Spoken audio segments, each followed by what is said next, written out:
Dice el verso 7.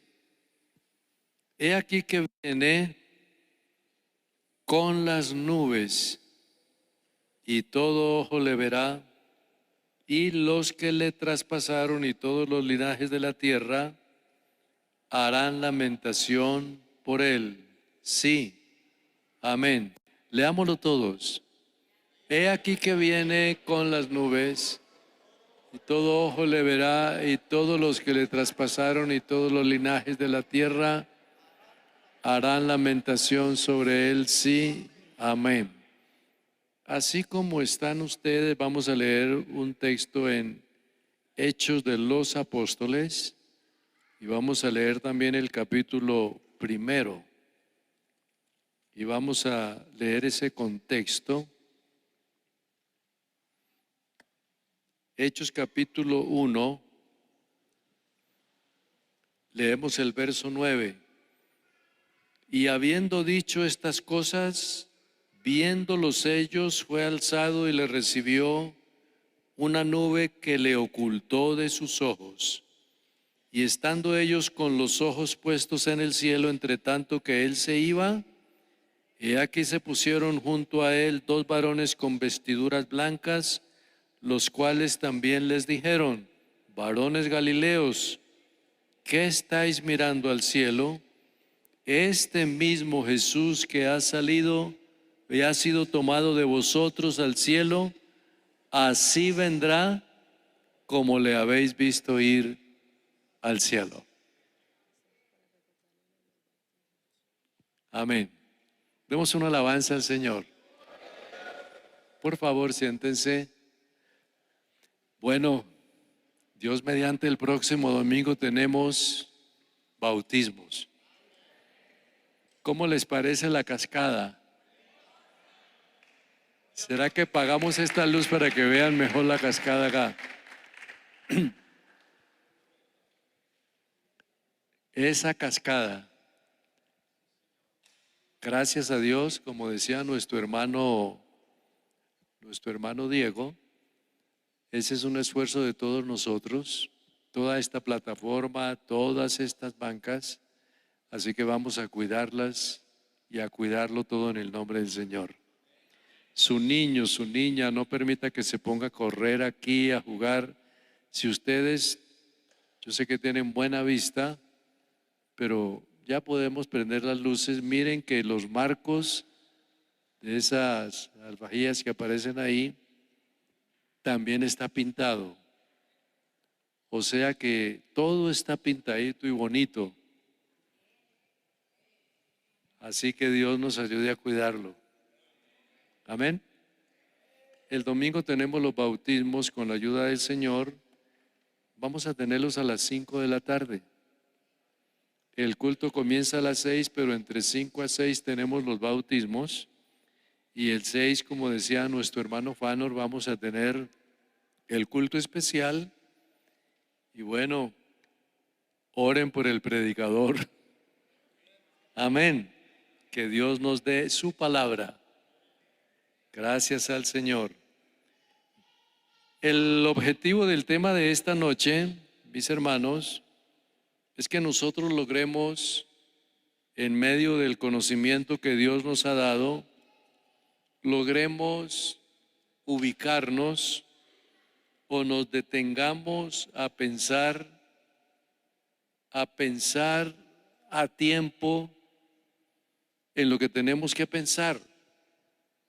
Hay hermanos que leen la palabra del Señor y entonces en su afán de leerla, acomodan las cosas como están y tranquilamente siguen leyendo, pero yo quiero invitarles esta noche a que le dediquemos un tiempo que Dios nos da, para que logremos con la ayuda del Señor discernir, ubicar que hay pasajes en la palabra del Señor que son sencillamente relatos que Dios los presenta, pero que a la hora de la verdad encierran como algo del momento, y hay otros pasajes que encierran la situación por otro tiempo y hay otros que los encierra para siempre.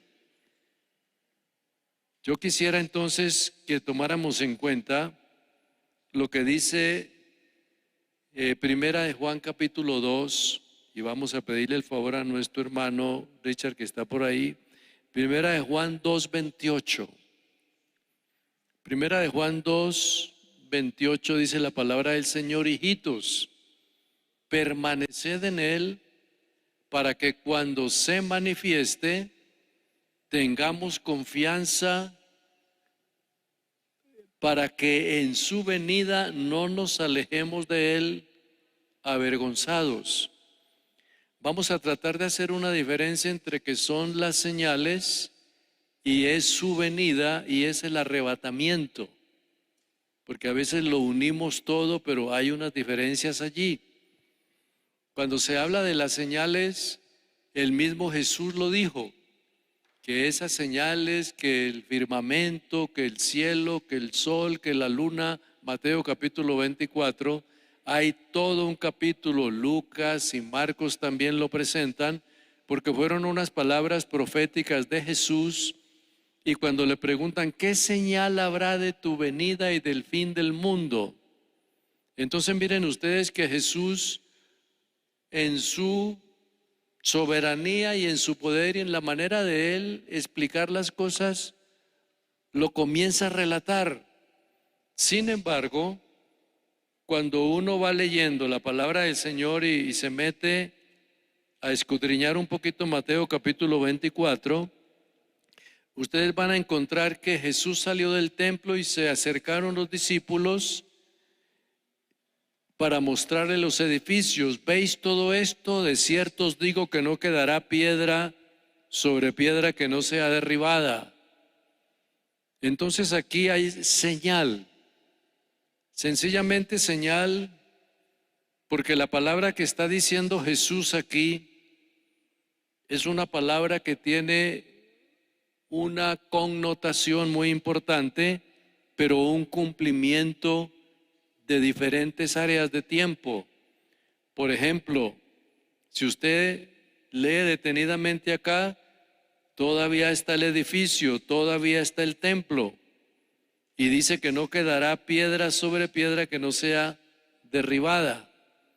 Pero cuando lo leemos detenidamente y miramos que por acá, vamos a decir por el verso 15 en adelante, que el que está en la azotea no descienda para tomar algo de su casa, y el que está en el campo no vuelva, dice el 18. Ay de las que están encinta en aquellos días, orad para que vuestra huida no sea en invierno ni en día de reposo, porque entonces habrá gran tribulación, cual no la ha habido desde el principio del mundo hasta ahora, ni la habrá. Quiere decir entonces que el capítulo 24 enmarca muchas cosas al mismo tiempo. En ese verso primero al 3, 70 años después, todo lo que estaba construido fue derribado. Porque fue en el año 70, en el tiempo del emperador Flavio, o sea, Vespasiano, cuando se rebeló el pueblo de Israel y el César se le agotó la paciencia y mandó al mejor emperador que tenía, y ese emperador fue con poderes plenipotenciarios, o sea, si había que acabar con todo, que acabara. Entonces allí es donde ya, cuando ustedes ven que hay algo de unas mujeres que están encinta, que no deben de salir, que no lo hagan, que miren, es el cumplimiento de ese sitio que hubo en el año 70, porque Tito la cercó, la ciudad la cerró, y en ese tiempo hubo hambre, hubo escasez, hubo una serie de situaciones, la cual llevó a que aún muchas mujeres las mataran porque estaban encinta, porque muchas de ellas también, para huir, llenaron su vientre de oro, de monedas, de cosas. Entonces descubrieron eso y mataron a muchas, precisamente porque les veían su estómago abultado y entonces creían que iban con oro y ahí encontraban era la criatura, porque se mezclaron las dos cosas. Pero eso fue en ese 70. Cuando habla de la gran tribulación que vendrá, que nunca la ha habido, es una forma comparativa de lo que vivían, porque vendrá otra que no es esa, pero será mucho peor que esa. Y es lo que llama la Biblia la gran tribulación, que es del libro de Apocalipsis, capítulo 6 en adelante. Aunque ya hemos visto algo de estas cosas, pero lo que yo deseo que tomemos, hermano, en cuenta, es que las salidas de él, por eso cuando estábamos leyendo ahora, me llama la atención lo que dice Miqueas. Miqueas, dice la palabra del Señor en el capítulo 3. Vamos a leer la palabra del Señor en Miqueas, capítulo 3. Y dice en el capítulo 3 que sus salidas, de capítulo 5, el verso 1 al 4, sus salidas son desde el principio. Dice la palabra del Señor en Miqueas entonces aquí: rodéate ahora de muros, hija de guerreros, nos han sitiado, con vara herirán en la mejilla al juez de Israel, dice el verso primero. Y sigue diciendo: pero tú, Belén, Éfrata, pequeña para estar entre las multitudes de Judá, de ti me saldrá el que será Señor en Israel, y sus salidas son desde el principio, desde los días de la eternidad. Si nos metemos en ese terreno de los días de la eternidad, entonces quiere decir que cuando creó al hombre, a Adán y Eva, fue su salida. Estaba con ellos, les dio las instrucciones, los creó, les ordenó el mundo, el cielo, la tierra, el día, la noche, los astros, todo, los árboles, la naturaleza. Y desde ese momento, solo con la palabra de él, la tierra, que simplemente era una tierra, recibió esa palabra de germinar, que esa es una palabra milagrosa, porque cualquier tierra pues sigue siendo tierra, el desierto sigue siendo desierto, pero cuando Dios dice que produzca, es donde sale lo que no había, porque es creando Dios algo para el hombre. Entonces, por eso es que cuando aparece la palabra ya de que Él produzca la tierra, entonces quiere decir que dio la facultad de que todos los componentes que necesita la tierra para crear el alimento aparecen allí. Y ahí es donde ya usted siembra una semilla y aparece un arbolito. Ese arbolito produce una fruta, pero usted va a mirar de que a la hora de la verdad es como un poquito de tierra que tiene todos esos ingredientes y químicos y componentes para poder hacer lo que es el jugo de naranja, para poder hacer los líquidos que hay, para poder producir la carnosidad que tienen las frutas. Entonces todo eso es un poder creativo, pero entonces en ese instante que Dios hace todo eso, está con el hombre, lo que el hombre necesite. Que necesita un clima apropiado, lo tiene.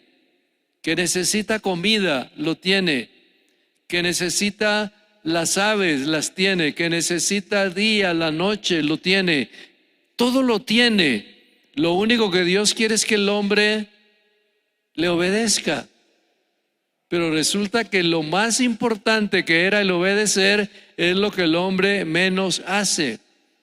No comeréis de aquello, y comió. No hagas esto, y lo hizo. Pero esa es la salida. Si le llamamos la primera salida o una de las primeras, está bien, porque sus salidas son desde el principio de la eternidad.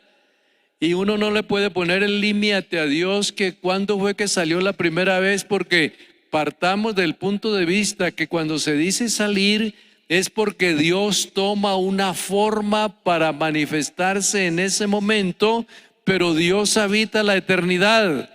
Isaías 57 dice: el que habita la altura y la santidad, con el quebrantado y humilde de espíritu, para hacer vivir el espíritu de los humildes y para vivificar el corazón de los quebrantados. Entonces Dios habita la eternidad. Nosotros habitamos un pequeñito espacio en el tiempo, pero Dios es eterno y habita la eternidad. Entonces sus salidas no es porque Él sale a darse cuenta cómo funciona todo, sino que tiene salidas exclusivas para tratar con su creación, para tratar con su hombre que Él hizo y para tratar con sus criaturas. Entonces noten ustedes que más adelante se entiende de hablar y se le manifiesta precisamente a Abraham. Y al manifestarse Abraham le sacrifica, hace el holocausto, construye el altar. Y cuando viene el juicio de Sodoma, es como decir: Dios salió, tomó teofanía, forma humana, y se puso a hablar con Abraham de lo que iba a hacer en Sodoma y Gomorra. Esa es la salida. Otra salida, la salida cuando le cambia el nombre a Jacob. Otra salida, la salida cuando se ve con Moisés en la zarza o cuando se ve en el Sinaí, que Dios mismo le entrega las tablas. Otra salida, la salida que tiene en los tiempos de Josué en las batallas, que hay un príncipe de guerra y dice: ¿es de los nuestros o de nuestros enemigos? Otra salida, la salida que vio Isaías: vi yo al Señor sentado sobre un gran trono, alto y sublime, y sus faldas o toda su vestidura cubría todo. Otra salida, la salida que vio Daniel: vi un anciano de días que llegó. Salida, lo que vio Ezequiel en medio de los carruajes de fuego, lo que vio Elías. Todo eso, teofanías, son salidas y salidas y salidas y salidas. Pero terminemos con tanta salida y lleguemos a la salida principal. Y la salida principal es en Belén. El Verbo de Dios se hizo carne y habitó entre nosotros y vimos su gloria, Dios manifestado en carne. Entonces la principal salida de todos es que Jesús no fue una teofanía, sino una manifestación corporal directamente. ¿Cuántos dan una alabanza al Señor?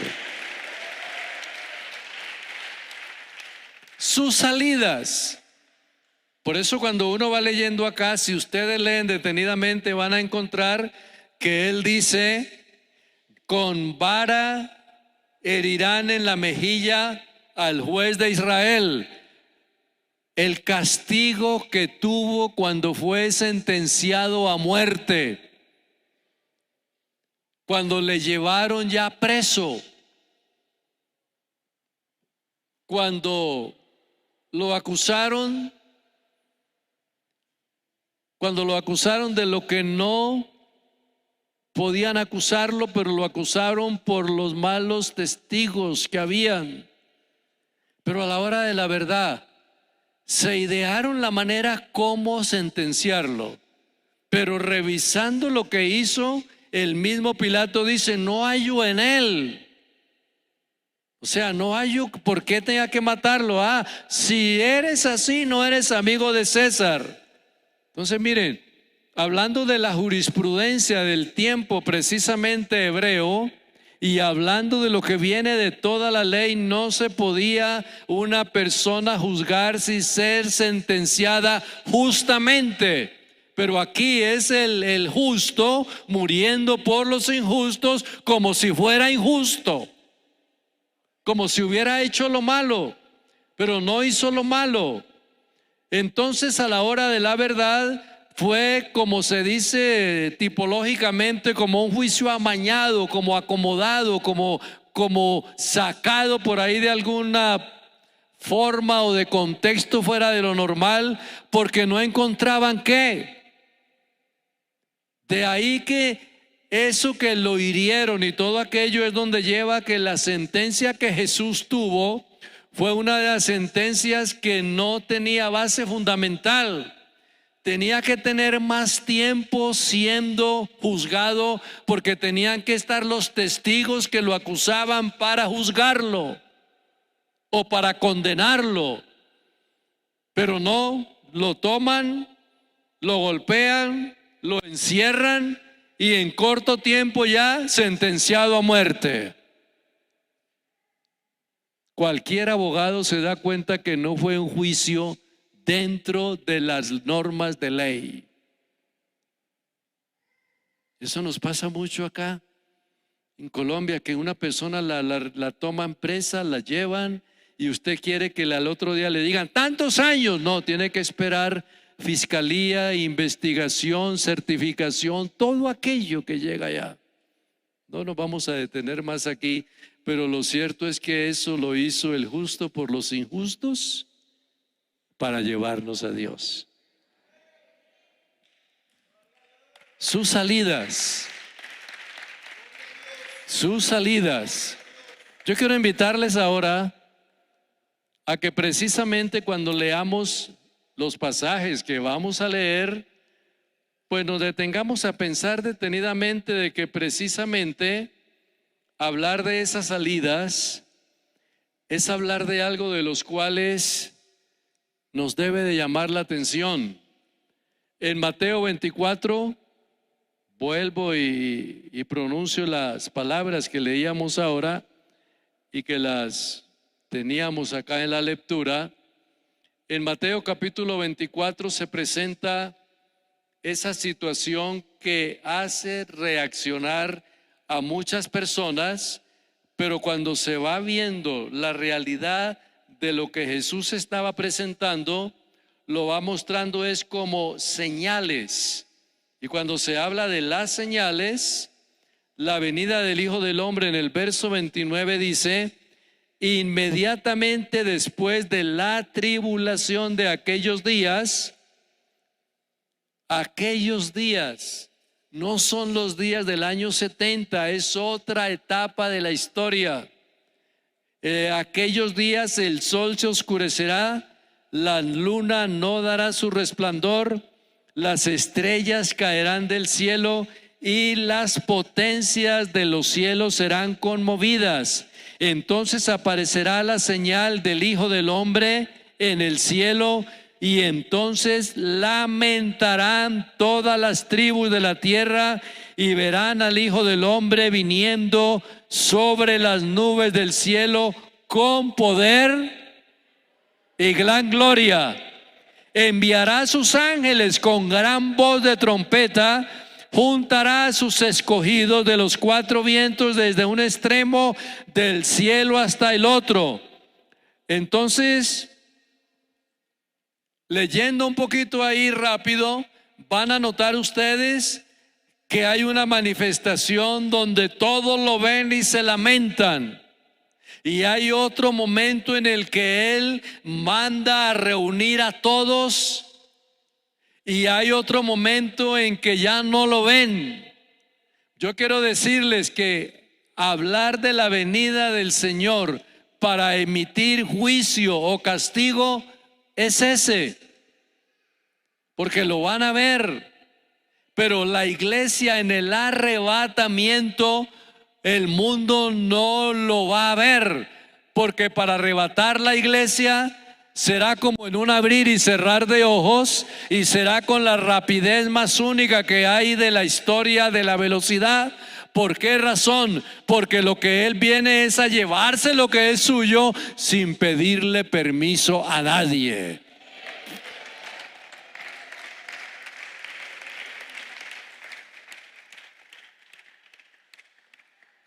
Las salidas entonces que se presentan acá, me gustaría que pudiéramos leer el verso 29 y el 30 precisamente de Mateo 24, el verso 29. Inmediatamente después de la tribulación de aquellos días se oscurecerá el sol, la luna no dará resplandor y las potencias de los cielos serán conmovidas.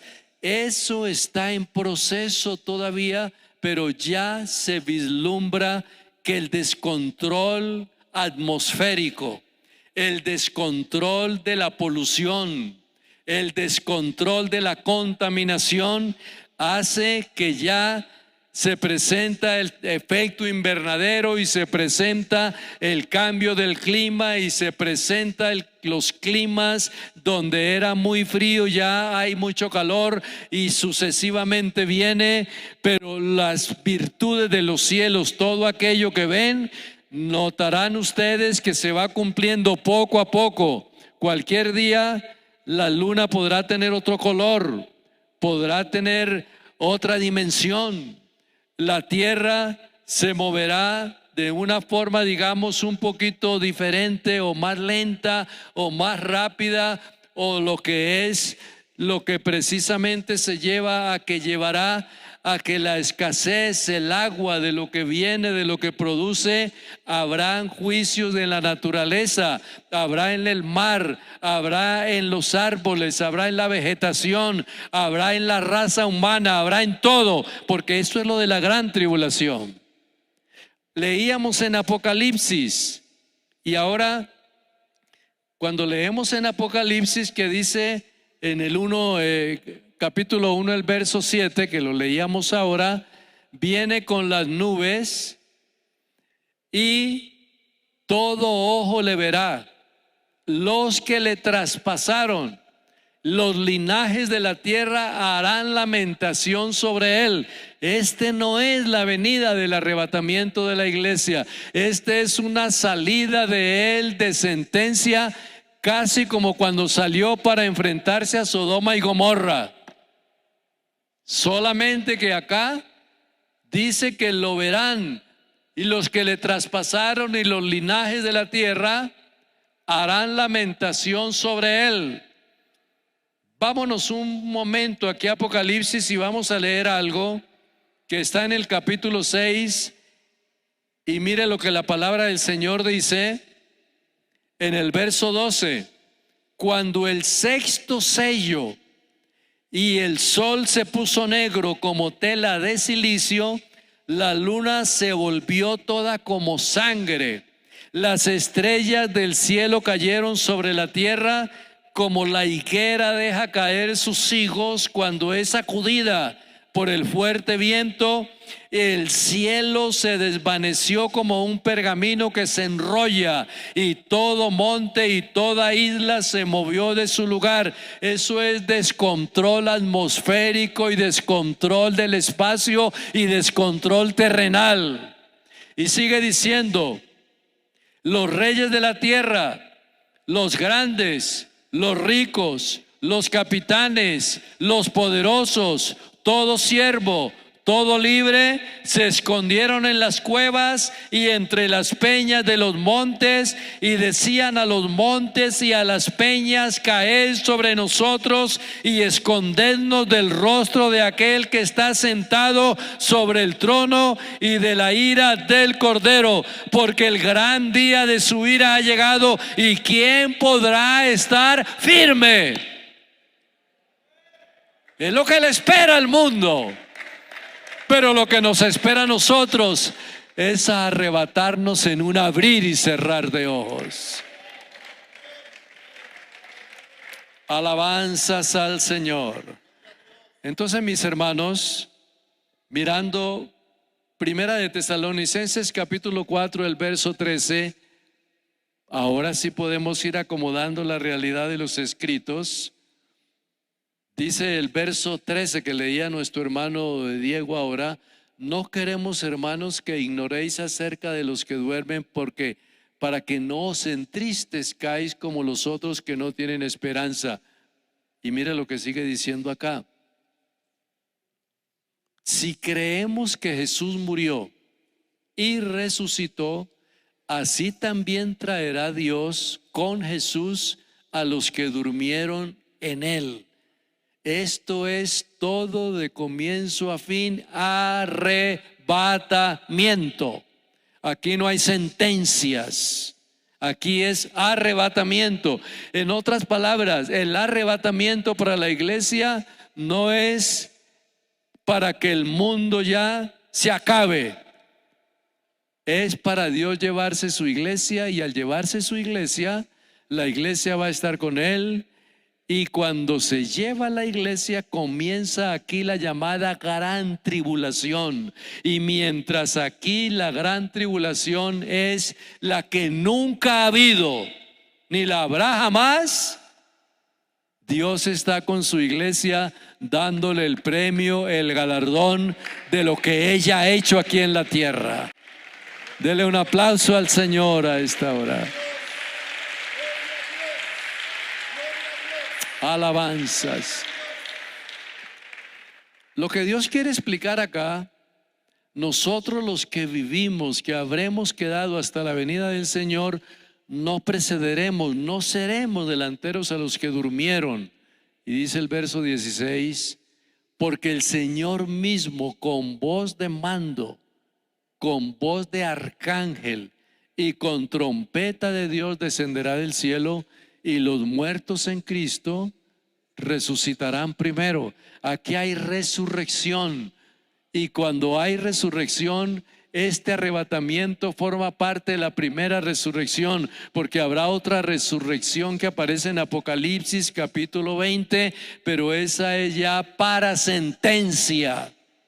Nosotros somos resucitados para estar con Él para siempre. Nosotros creemos en la resurrección. Él mismo está diciendo: yo soy la resurrección y la vida, el que cree en mí, aunque esté muerto, vivirá. Quiere decir entonces, ¿no crees que yo soy, mirad bien, un espíritu? No tiene carne ni hueso como veis que yo tengo. Por eso yo soy el resucitado. Él es el primerito de todos los resucitados. Pero como nosotros somos con Él y Él en nosotros, y estamos en Él y Él está en nosotros, quiere decir que al creer en Él, y aún al vivir con Él, y aún al morir con Él, y aún cuando arrebate la iglesia, lo que Él hace es transformarnos, y al transformarnos somos resucitados. Y al ser transformados y resucitados, se recibe un cuerpo que es el cuerpo glorioso. Pero Jesús sigue con su cuerpo glorioso, pero también actúa con su cuerpo exaltado y glorificado. Apocalipsis capítulo 1, Jesús tiene un cuerpo exaltado. Sus ojos, su boca, su cuerpo, sus pies, su ruido, su presencia, todo. Juan lo ve, cayó como muerto inmediatamente, porque ese es el cuerpo exaltado, el cuerpo que le rinden honor y homenaje ángeles, arcángeles, serafines, querubines, y toda la creación, y todo lo adora y lo glorifica y lo exalta. Pero estamos hablando de arrebatamiento, no estamos hablando del juicio que vendrá, porque el juicio es otra cosa. ¿Quiere darle una alabanza al Señor en esta hora? Ahora, yo quisiera que miráramos en Primera de Corintios 15, 50. Aquí seguimos hablando de esa venida, pero para arrebatar. Os digo estos, hermanos: la carne y la sangre no pueden heredar el reino de Dios, ni la corrupción hereda la incorrupción. Verso 51, os digo un misterio: todos dormiremos. O sea, todos podremos ya partir a la eternidad. No todos dormiremos, pero todos seremos transformados. Quiere decir que aunque muchos no partan, eso era el apóstol en su fe, él creía que formaba parte del arrebatamiento. Por eso es que habla de esa manera: nosotros los que vivimos, nosotros. Pero cuando él ya parte, él tiene la completa seguridad de lo que dice en Filipenses capítulo 1, ausente en el cuerpo, presente con el Señor. Entonces, No todos dormiremos, pero todos seremos transformados, porque el que esté vivo, inmediatamente esa parte corporal es transformada por un nivel diferente de cuerpo espiritual, porque hemos traído un cuerpo mortal por haber nacido acá en este mundo, pero traeremos un cuerpo espiritual por haberlo conocido a Él. Y Él es precisamente el que vino para que creyéramos en Él, y al creer en Él y al estar con Él, Él forma parte de las primicias de ese arrebatamiento. Por eso, mis hermanos, cuando seguimos leyendo lo que dice el verso, dice acá: en un momento, en un abrir y cerrar de ojos, a la final trompeta, se tocará la trompeta y los muertos serán resucitados incorruptibles, porque ese incorruptibles es que no se dañará, nunca volverá a morir. No será el cuerpo ni enfermo, ni acabado, ni envejecido, porque será el cuerpo glorioso con el que Él estaremos para siempre.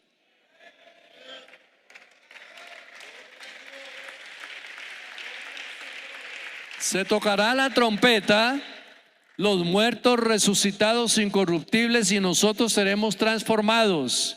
53. Porque es necesario que esto corruptible, esta carne mortal que hay, se vista de incorrupción, y esto mortal se vista de inmortalidad. Y cuando esto corruptible se haya vestido de incorrupción y esto mortal se haya vestido de inmortalidad, entonces se cumplirá la palabra escrita: sorbida es la muerte con victoria. En otras palabras, resurrección. Sigue diciendo acá el verso 55: ¿dónde está, oh muerte, tu aguijón, y dónde, oh sepulcro, tu victoria? Ya que el aguijón de la muerte es el pecado, y el poder de pecado la ley. Mas gracias a Dios nos son dadas por medio de nuestro Señor Jesucristo, que resucitó y vive y permanece para siempre.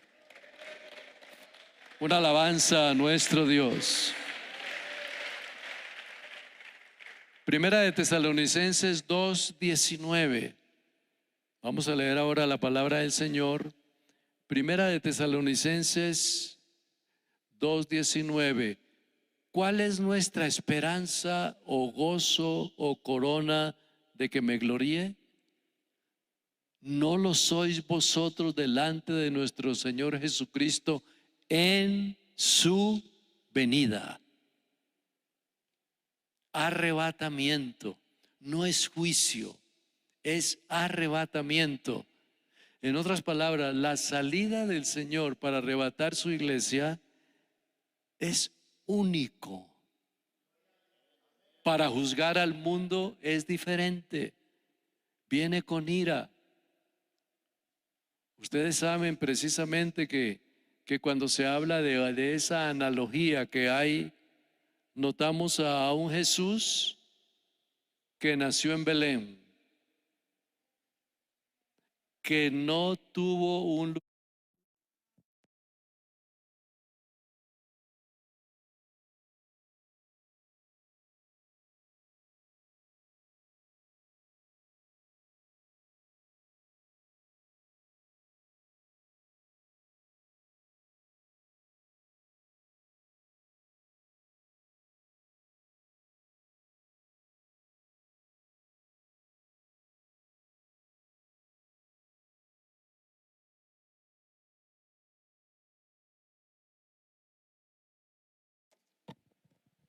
Bueno, este forma parte del mensaje. Nueva pila. La analogía que se conoce: su nacimiento virginal, humano, ese nacimiento no tanto para Dios fue una gloria, fue una humillación. venir a ese extremo. Pero entonces allá lo vemos, donde nace, su nacimiento, su vida, sometido al tiempo, metido en el área del tiempo. ¿Por qué llegaron a decir que de 30 años era? Porque le llevaban los años. A Dios no se le llevan los años, pero a Jesús se le llevaron los años. Era de 33 años también su fallecimiento. Entonces se metió en el tiempo y formó parte del tiempo del humano. Solo que cuando Él asciende a la gloria, ya se sale del espacio terrenal que hay y se interna donde siempre ha sido. Su espacio único, el que habita la eternidad y cuyo nombre es el Santo. La analogía: lo golpearon, lo escupieron, lo vituperaron, lo humillaron, lo ultrajaron, pero cuando ya se ve el que viene a sentenciar, ya muchos dirán, pero ¿cómo así que ese era el que había venido hace años allá y lo crucificamos o nuestros antepasados lo crucificaron e hicieron y todo, y resulta que es ni más ni menos que el creador de todo esto? O sea, el cordero humillado, el cordero glorificado, el cordero azotado, el cordero llamando a cuentas, el cordero que lo tiraron y lo metieron en un sepulcro, y allá el Cordero de Dios que muestra ese rostro de ira. Escóndenos de la ira de aquel que vendrá. Por eso no miremos tanto su rostro, sino que miramos ahora su misericordia. ¿Hay una alabanza para nuestro Dios? Segunda de Tesalonicenses, ese capítulo mismo, el verso 1.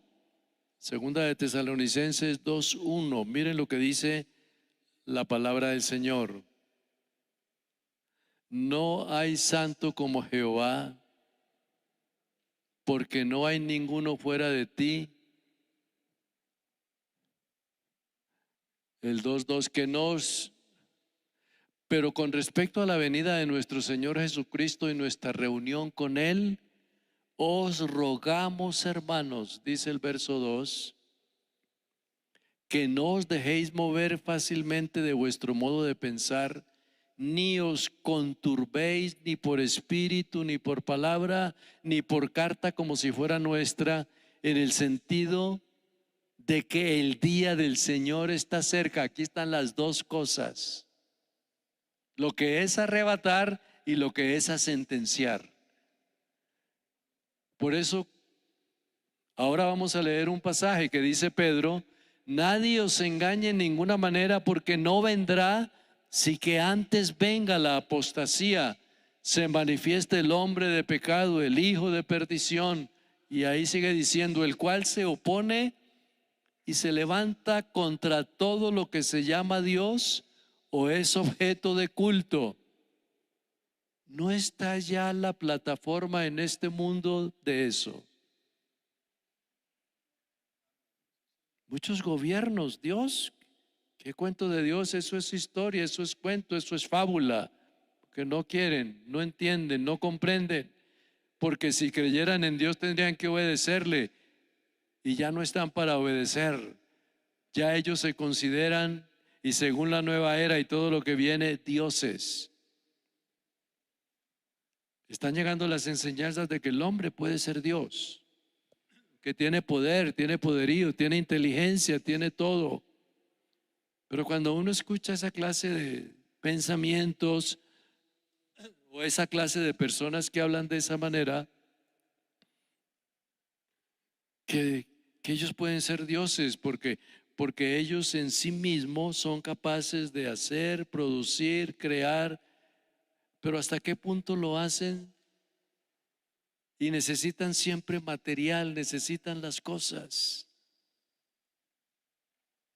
El ser humano siempre necesitará cómo hacerlo, y si es la inteligencia artificial o la inteligencia ya única, que es la que viene, los aparatos inteligentes, todo aquello que hace que hasta que piensen por Él, hablen por Él, pero necesita material. El único que es creador es Dios. Todos necesitan algo para poder hacer otro. Pero Dios es soberano y casi 8.000 millones de seres humanos, y tiene material para hacer muchos miles de millones más. La inteligencia, eso que aparezca el muñequito, que piense, que hable, que charla, que ríe, que juega. Pero entonces dígale que le enseñe a amar, que le hable de la conciencia, del sentimiento. Eso solamente hay particularidades que son solo del ser humano. Pero entonces cuando se dice lo de Dios o se adora, es porque se quiere sacar a Dios de la vista, de la mente y de todo, pero nunca lo podrán sacar porque Él sigue siendo soberano. ¿Quiere darle un aplauso al Señor esta hora?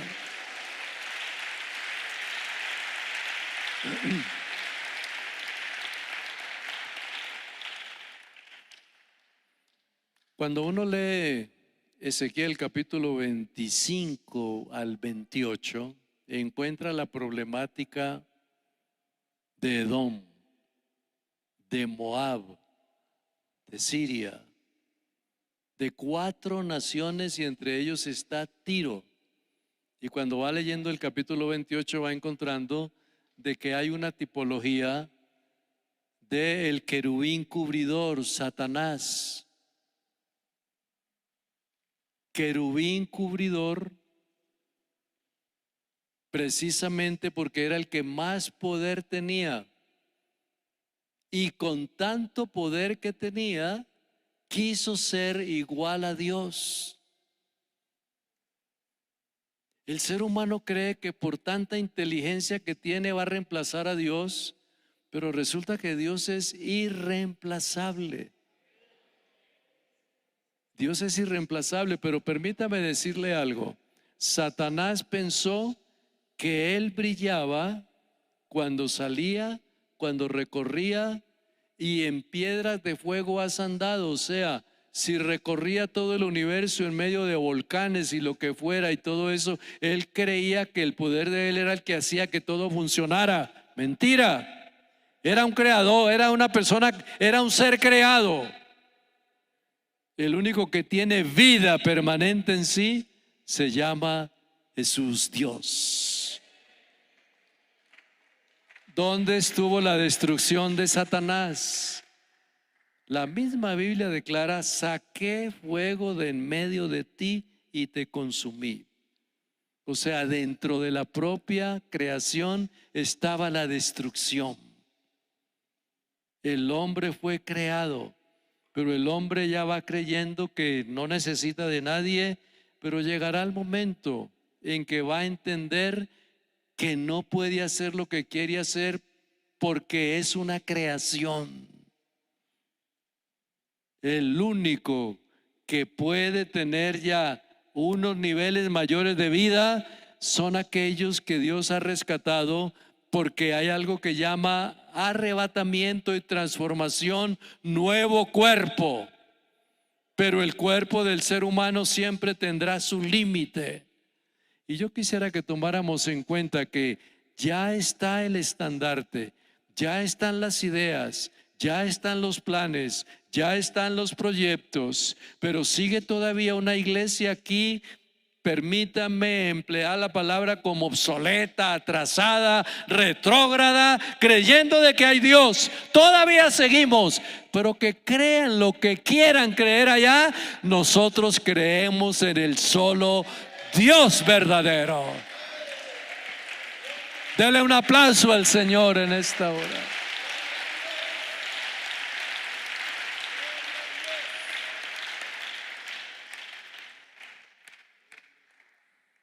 Vamos a leer un pasaje y con ese pasaje ya finalizamos. Segunda de Pedro capítulo 3, y yo quiero pedirles el favor, no lo lea como súper veloz, rápido, no, léalo despacio y acomode los textos a los contextos y mire quién lo dijo, cuándo lo dijo, a quién lo dijo, y mire si todavía hoy se espera eso. Dice la palabra del Señor en 2 de Pedro capítulo 3, el verso 10. Pero el día del Señor, este no es arrebatamiento, este es sentencia. El día del Señor vendrá como ladrón en la noche, el cual los cielos pasarán con gran estruendo y los elementos ardiendo serán deshechos, y la tierra y las obras que en ella hay serán quemadas. Puesto que todas estas cosas han de ser deshechas, porque fueron creadas y todo lo creado tiene comienzo y tiene fin. El hombre fue creado, tiene comienzo y tiene fin. El hombre viene a ser inmortal cuando acepta a su Dios, le obedece, guarda sus mandamientos y obedece su palabra. ¿Cómo no debéis vosotros andar en santa y piadosa manera de vivir? Esperando y apresurándoos para la venida del día de Dios. Ese no es arrebatamiento. El cual los cielos encendiéndose serán deshechos, y los elementos siendo quemados se fundirán. Esperan, pero nosotros esperamos ya, pueblo de Dios, según sus promesas, cielos nuevos y tierra nueva en los cuales mora la justicia. Los grandes científicos le han puesto final a la tierra, al sol. El sol está en más de la mitad de envejecimiento. Y por eso calentará más y más y más y más fuerte, porque es lo último que le va quedando. Y cuando ya salga de esa etapa, comienza el mismo sol a enfriarse, enfriarse, enfriarse, hasta que desaparece. ¿Y a dónde el hombre va a sacar otros soles como ese? Vi un cielo nuevo y una tierra nueva, porque Dios es poderoso para hacerlo nuevo.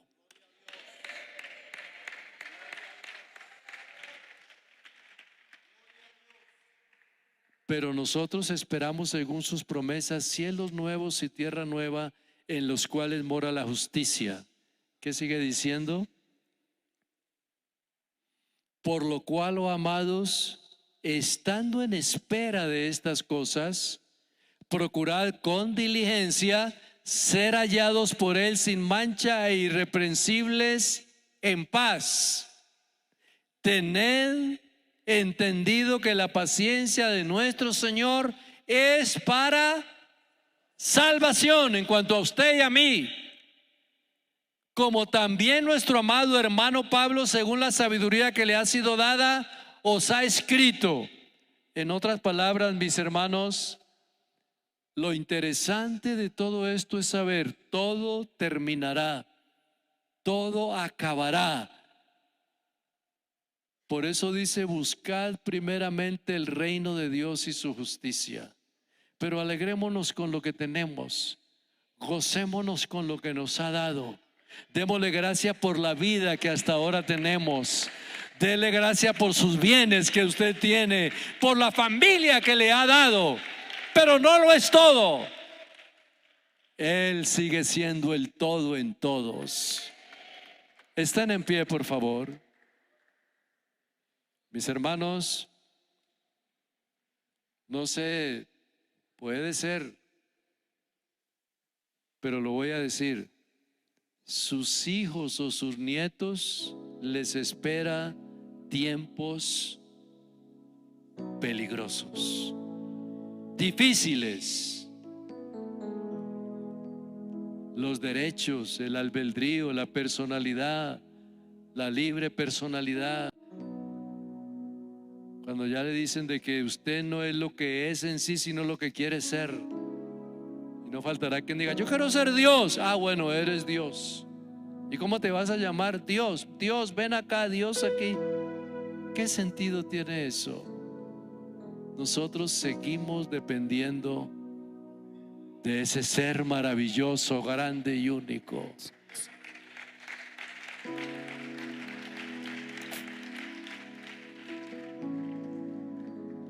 Sus salidas son desde el principio.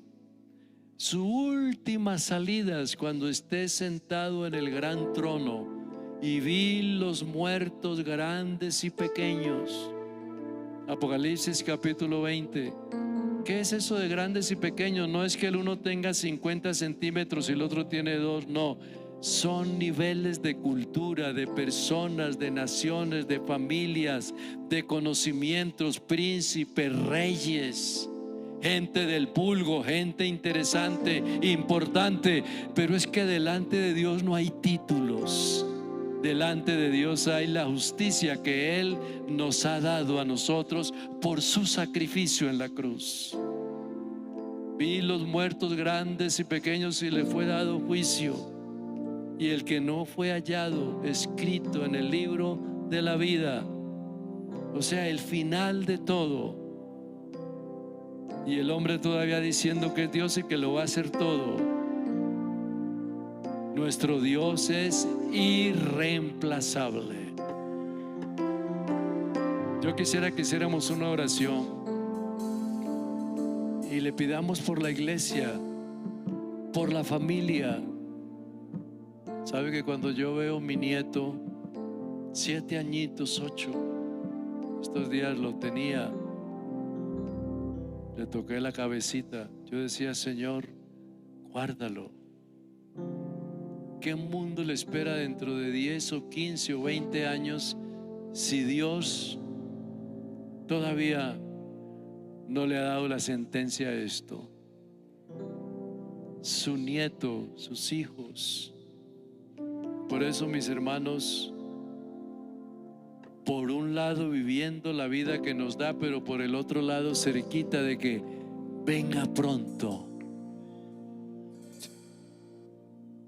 Ven pronto, Señor Jesús. ¿Sabe que el último texto de la palabra del Señor es precisamente ese que acabé de pronunciar ahora? Dice acá el capítulo 22, verso 20: el que da testimonio de estas cosas dice: ciertamente vengo en breve. Amén. Sí, ven, Señor Jesús.